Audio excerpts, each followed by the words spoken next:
Infrastructure, climate. Over the past few weeks, we've seen an awful heat wave hit Oregon and Washington. Those states in the beautiful Northwest, always known for their cool summer breezes, had temperatures like 115 degrees. It was just astounding. Not just a little temperature bump, but dramatically unusual.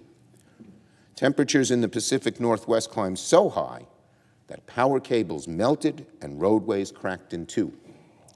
At the same time, in the American Southwest, the lack of rainfall and depleted reservoirs have led to a historic lack of water. According to the National Drought Mitigation Center, more than 77% of the great state of New Mexico is in a state of severe drought.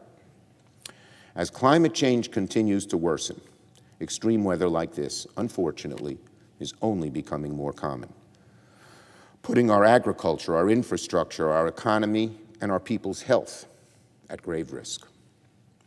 That's why I've made addressing the climate crisis in a bold way a primary focus of our upcoming debate on infrastructure.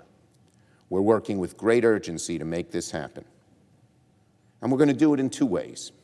First, climate change has forced us to repair and rebuild our infrastructure in a way that takes into account our new reality. Our infrastructure must become more resilient to extreme weather. In New York, I insisted that the Hurricane Sandy aid, which New York, New Jersey got $60 billion, focus on resiliency.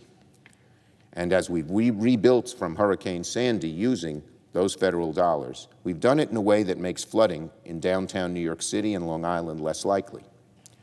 We need to repeat that effort across the country to deal with heat waves, droughts, wildfires, more powerful hurricanes, and even more.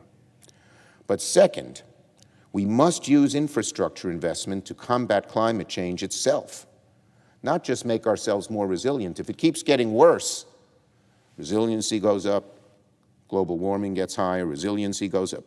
We need to have this go down. That's so, so important. And what are we doing? In President Biden's proposal and in the proposals Democrats are putting forward, we are investing in green infrastructure, in clean and renewable power, in electric vehicles and charging infrastructure, and retrofitting our economy to reduce carbon emissions and slow climate change in both urban, suburban, and rural areas. Investing in both elements, resiliency and green infrastructure, that'll create thousands upon thousands of good-paying union American jobs in the process. So as discussions continue on both a bipartisan infrastructure bill and a budget resolution, senators of both parties must understand that the issues of climate change and infrastructure cannot be separated from one another. I'm going to yield the floor.